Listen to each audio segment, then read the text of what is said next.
My name is Elena Vance, and I'm 30 years old. 5 years ago, my mother called me 2 weeks before my sister's wedding and said 10 words that permanently severed my ties to the people I shared blood with. You can't come. Your sister wants the spotlight this year. There was no apology for the fact that I had paid for the very dress Clara would be wearing, or the venue where she'd say her vows. It was just a cold, calculated door slammed shut on a lifetime of me shrinking my success so my family wouldn't feel small. I spent that wedding morning sitting in a quiet garden near the chapel, dressed in a navy blazer and silk blouse, staring at a gift they'd never let me give them. I was prepared to be the invisible daughter forever. I had no idea that within the hour, the man standing at the altar would walk away from it all to leave with me. I had no idea that 5 years later, those same people who discarded me would be begging for a seat at my table, only to realize that the groom they tried to use for status is now the man standing by my side, protecting me from them. Stay with me until the end. Before I tell you what happened, please take a moment to like this video, hit subscribe, and comment where you're watching from. Let me take you back to that phone call, and the moment I realized that being the acceptable sacrifice was a role I was no longer willing to play. I remember exactly where I was standing when the illusion of my family finally cracked for good. It was a Tuesday afternoon, 10 days before Clara's wedding, and I was in my home office, a space that reflected everything I had built for myself. The walls were a soft, professional gray, and I was dressed for a late afternoon board presentation in a tailored navy blazer and a cream-colored silk blouse. My life was a series of spreadsheets, high-stakes consultations, and the kind of corporate success that I thought would make my parents proud. When my mother's name flashed on my phone, I actually smiled. I had just finished wire transferring the final payment for Clara's catering, a gift I'd provided without being asked, just like I'd paid for her tuition and the designer gown she'd be wearing. "Hey, Mom," I said, leaning back in my chair. "I just sent the confirmation for the—" "Elena," she interrupted. Her voice wasn't warm, it was sharp, clipped, and heavy with a tension I knew all too well. "I need you to listen, and I need you not to be you." My grip on the phone tightened. "What does that mean?" "We've been talking about the wedding, about the guest list," she said, her voice hardening, "and we've decided it's best if you don't come." The silence that followed was so heavy I could hear the hum of my computer fan. I felt a familiar, cold hollow opening up in my chest, the same feeling I'd had for 27 years of being the acceptable sacrifice for Clara's comfort. "I don't understand," I finally whispered. "I paid for the venue, Mom. I paid for her dress." "And that's exactly the problem," she snapped. "You always have to be the one who does everything, the one who has the answers, the one with the big career and the expensive clothes. Clara is terrified that the moment you walk into that chapel, everyone will stop looking at her and start asking you about your latest promotion. She wants the spotlight, Elena. For once in her life, she wants to be the most important person in the room." "I'm her sister," I said, my voice cracking despite my efforts to maintain my sophisticated calm. "I'm not a competitor, I'm just her sister." "You're intimidating, Elena.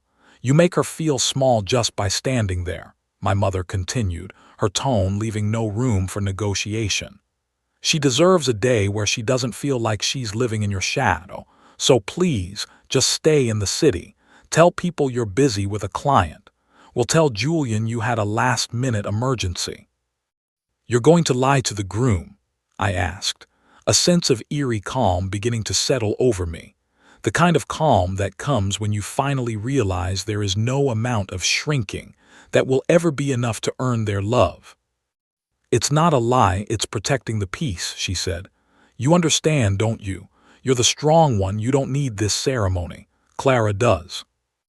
The line went dead before I could answer.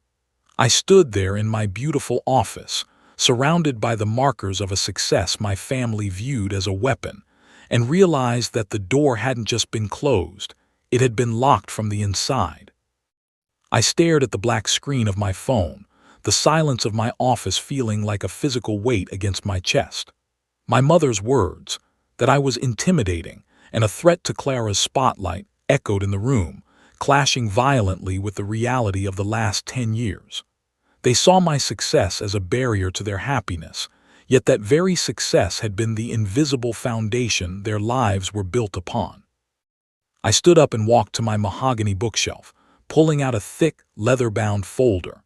Inside wasn't a collection of accolades, but a paper trail of a daughter trying to buy a seat at a table that was never meant for her. I flipped through the pages, my fingers tracing the bank transfers from 3 years ago. When Clara had sat in the kitchen crying because she was about to be dropped from her university classes due to unpaid tuition, I was the one who quietly called the bursar's office. I didn't do it for the credit. I did it so she could graduate with her dignity intact. I told my parents it was an anonymous merit grant. I had watched from the back of the auditorium as she crossed the stage, my heart swelling with a pride I wasn't allowed to express because my own honors degree had already made the family feel inadequate. Then there was the dress.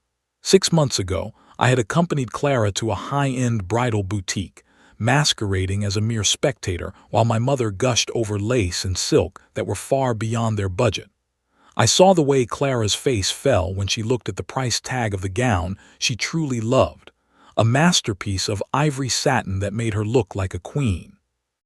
I had excused myself to the restroom, pulled the manager aside, and paid the 5-figure balance in full on the condition that they told Clara the dress had gone on a flash sale. I had been the silent provider, a ghostwriter for their lifestyle, shrinking my own presence so they could live a fairy tale I was funding. I had spent a decade believing that if I carried the financial burden, if I smoothed every path and eased every worry, they would finally see me not as a corporate machine, but as a sister and a daughter.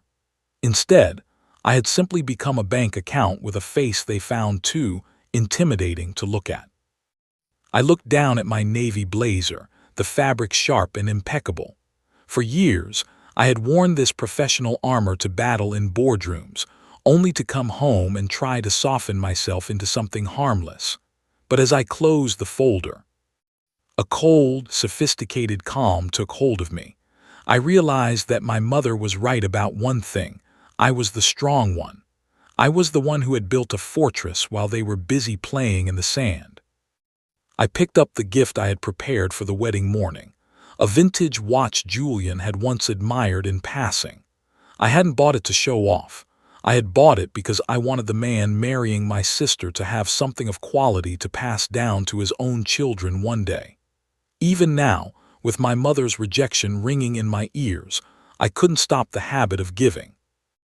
I decided right then that I would still go to the venue, not to crash the ceremony or reclaim the spotlight, but to drop off the gift and say a final, silent goodbye to the girl who thought she could buy love with a wire transfer. The morning of the wedding was gray and biting, the kind of weather that felt honest compared to the artificial warmth of the family I was leaving behind. I drove to the venue, a sprawling, ivy-covered estate I had secured through a professional connection, dressed in the same navy blazer and cream blouse I'd worn to the office the day before. It was my uniform of resilience, a silent reminder that while I was banned from the pews, I was the one who had made the pews possible. I didn't plan to be seen. I intended to leave Julian's gift with the concierge and vanish before the first guest arrived. But as I walked toward the side entrance through the secluded rose garden, I saw a figure sitting on a stone bench, head in his hands. It was Julian. He looked handsome in his charcoal suit, but his posture was far from that of a happy groom. He looked like a man trying to solve a puzzle with missing pieces. "Julian," I said softly, coming to a halt. He looked up and for a second pure relief washed over his face. "Elena, thank God. Your mom said you were in the hospital." I froze, the box in my hand suddenly feeling like lead. "The hospital? Julian, I'm perfectly fine. I was in my office all day yesterday." He stood up, his brow furrowed in confusion. Clara told me you had a high-risk medical emergency. She said you were devastated to miss the ceremony, but insisted we go on without you because you didn't want to ruin her moment with your drama." The word drama stung, a familiar weapon used to keep me in my place. I felt that eerie, sophisticated calm settle over me again, the shield I had spent 30 years perfecting. I looked Julian directly in those dark, searching eyes. "I wasn't in the hospital, Julian," I said, my voice steady and devoid of the anger I had every right to feel. "My mother called me 10 days ago. She told me I wasn't allowed to come because my presence was too intimidating for Clara. She said Clara wanted the spotlight, and I was a threat to it." Julian stepped back as if I'd struck him. "That can't be right," Clara said. "She said you were the one pulling away. She said you were jealous of her happiness." "I paid for her tuition, Julian. I paid for the dress she's putting on right now," I said, finally letting a sliver of the truth breathe. "I didn't do those things out of jealousy. I did them because I loved her. But apparently, love isn't enough to buy a seat at the table when your family views your strength as a personal insult." The silence in the garden was absolute. I could see the gears turning in Julian's mind as the image he had of my family, the one Clara and my mother had carefully curated, began to disintegrate. He wasn't just having second thoughts about the wedding anymore. He was realizing he had been cast in a play where the lead actress was a stranger.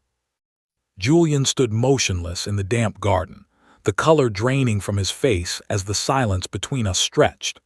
I could see the exact moment the foundation of his trust began to crumble.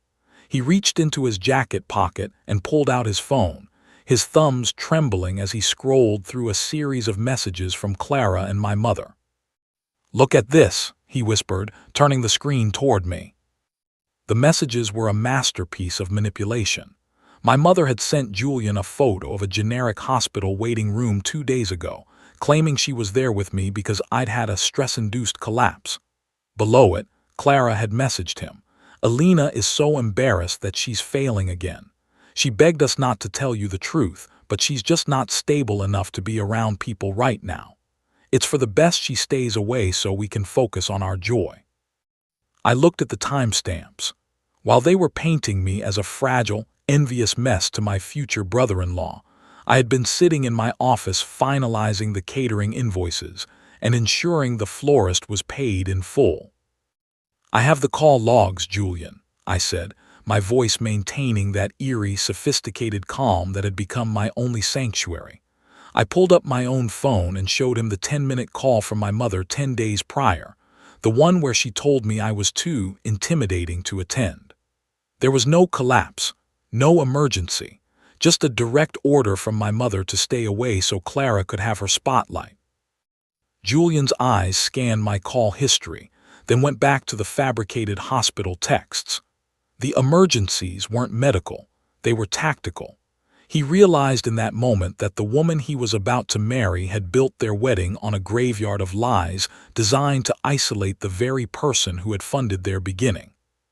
"She told me you hated me," Julian said, his voice raw with a sudden, sharp clarity. "She said you thought I wasn't good enough for this family, and that's why you refused to come. I bought you the watch in this box because I thought you were the best thing that ever happened to her," I replied, handing him the gift. "I didn't want the spotlight, Julian. I just wanted to be your sister." The realization hit him like a physical blow. The truth had unraveled, leaving Julian standing in a garden of expensive roses paid for by a woman his bride had branded a villain. He looked toward the chapel, where the music was starting to swell, and then back at me. The man I saw wasn't a groom anymore. He was a man waking up from a long, curated dream and realizing he was actually in the middle of a nightmare.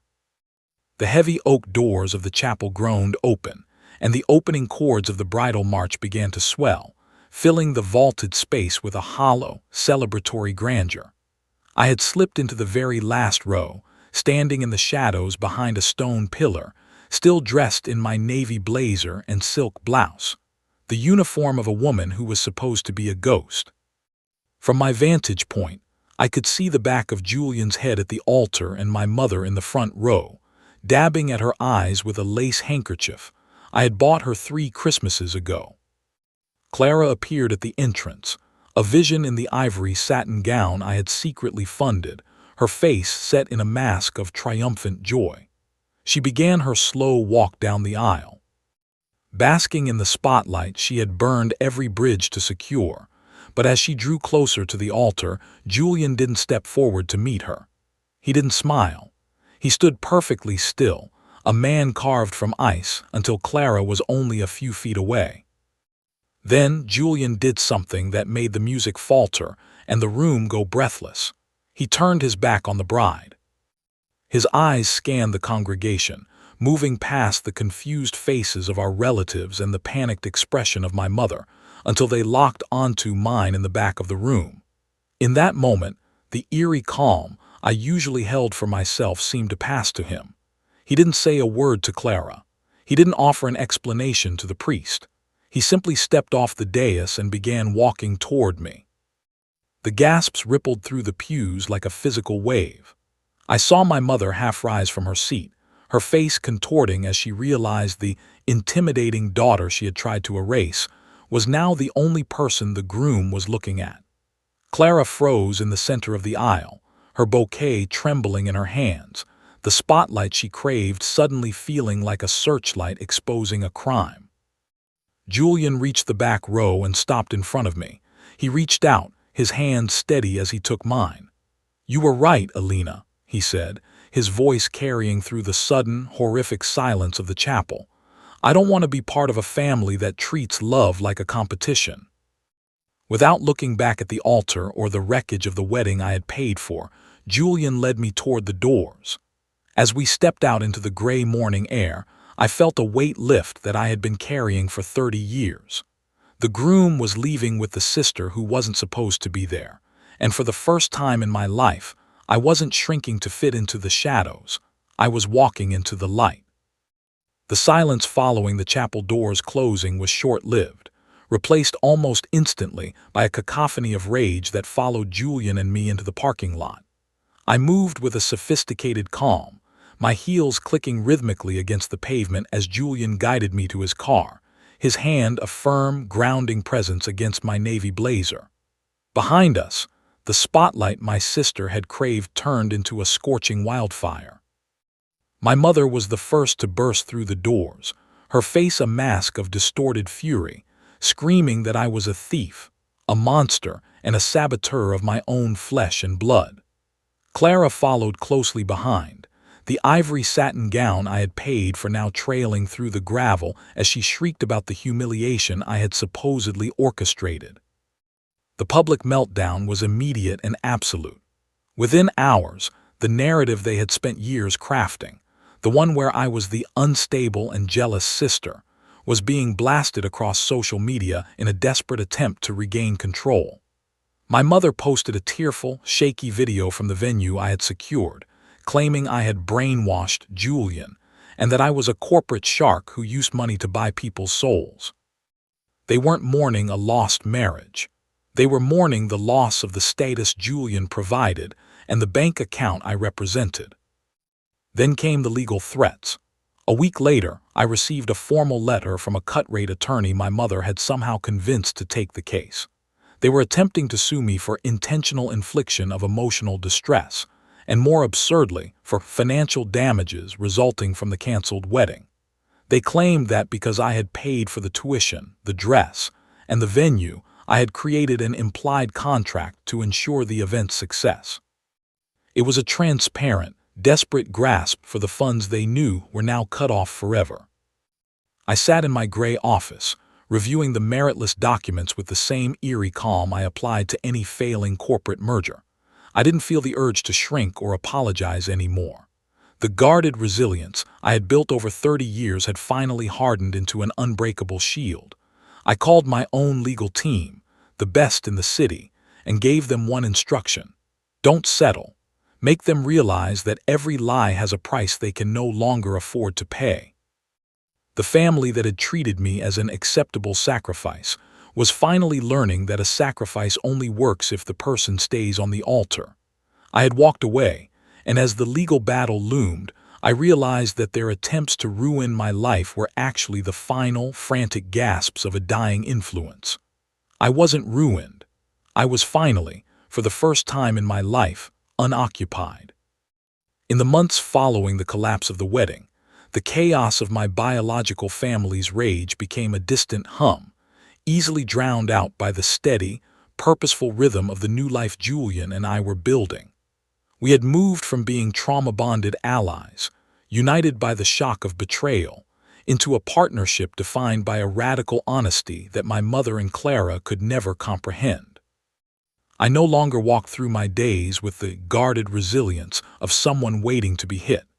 Instead, I felt a sophisticated calm that permeated every corner of our shared home.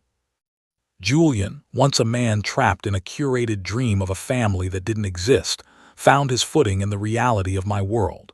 He didn't just support my career, he championed the very intimidating strength that my family had tried to suppress. Together, we were building a fortress, not one made of stone and mortar, but one constructed from mutual respect and shared ambition. While my mother and Clara spent their energy on meritless lawsuits and social media tirades, we spent hours on growth. I watched Julian thrive in his architecture firm, his designs gaining a new depth and boldness now that he wasn't tethered to Clara's constant need for validation. At the same time, my own professional trajectory accelerated. Without the emotional drain of being the family's silent provider and secret bank account, I was able to pour my full focus into my consultancy. I stopped shrinking my achievements to keep the peace and started owning the space I had earned. Our private life was a sanctuary of silence and strength. We would sit in our living room, the evening light catching the sharp lines of my navy blazer as I finished a late-night report, while Julian sketched at his desk nearby. There was no drama, no manipulation, and no competition for the spotlight. We realized that the most powerful thing we could do was to be successful without them, to create a legacy that had nothing to do with the bloodline that had discarded us. We eventually married in a quiet, private ceremony that bore no resemblance to the hollow grandeur of the wedding we had walked away from. There were no uninvited guests, no lies, and no one demanding a spotlight they hadn't earned. As I looked at Julian, I realized that we hadn't just survived the wreckage of my past. We had used the debris to build something far more durable. We were a powerful, successful couple. And the fortress we had built was finally complete, standing tall against any storm my family might try to send our way. 5 years had passed since I walked out of that chapel, and in that time, I had become a woman who no longer sought permission to exist. The guarded resilience of my 20s had evolved into a polished, unshakable power. I stood in the mirrored dressing room of the city's most prestigious hotel, smoothing the front of a bespoke navy blazer that felt more like a suit of armor than clothing. Tonight, I wasn't just a guest. I was the guest of honor at the Global Leadership Gala, recognized for the very consultancy firm my family once mocked as a distraction from their needs. My reflection showed a woman with dark, voluminous waves and piercing eyes that held an eerie, sophisticated calm. Julian caught my gaze in the mirror, looking timeless in a tuxedo. He squeezed my shoulder, his presence a silent reminder of the fortress we had built together. We were happy, we were successful, and we were finally free, or so I thought. News of my success had evidently trickled down into the desperate, hollow world my mother and Clara still inhabited. While Julian and I had thrived, they had stagnated, their lives a series of failed ventures and bitter recriminations. When the gala's invitation list was publicized, they saw more than an event. They saw an opportunity to reclaim the spotlight I had supposedly stolen. As the ballroom filled with the city's elite, I spotted them near the grand entrance. My mother was dressed in a gown that was far too youthful, her eyes scanning the room with a hungry, predatory glint. Clara stood beside her, looking weary and sharp-edged, her posture lacking the confidence of someone who actually belonged in such a space. They didn't look like people coming to offer an apology. They looked like actors preparing for a performance. I watched from the dais as they began to work the room, cornering photographers and donors with practiced smiles. I could hear snippets of my mother's voice carrying over the string quartet. Yes, our Alina has always been the star of the family. We're just so proud to have supported her journey from the beginning. They were playing the proud family card, attempting to weave themselves back into a narrative they had tried to set on fire. The irony was suffocating. The same people who banned me from a wedding for being intimidating were now trying to harvest the fruits of my intimidation. They wanted the prestige, the connections, and most importantly, the financial security that my name now guaranteed. As the master of ceremonies took the stage to introduce me, I felt Julian take my hand. The acceptable sacrifice was gone. In her place stood a woman who knew exactly who deserved a seat at her table, and exactly who was about to be served the cold reality of their choices. The gala was a blur of flashing lights and hollow praise, but the real storm was waiting for me in the quiet, marble-lined lobby. I moved toward the exit with an eerie, sophisticated calm, my heels clicking against the stone like the ticking of a clock. I was still wearing my navy blazer, the cream silk blouse beneath it shimmering under the chandeliers, a stark contrast to the desperation I knew I was about to face. My mother and Clara were waiting near the grand staircase, their proud family, masks already beginning to slip now that the cameras were out of sight. My mother stepped forward first, her eyes red-rimmed and predatory, while Clara stood back, her arms crossed in that defensive, entitled posture I had seen 1,000 times.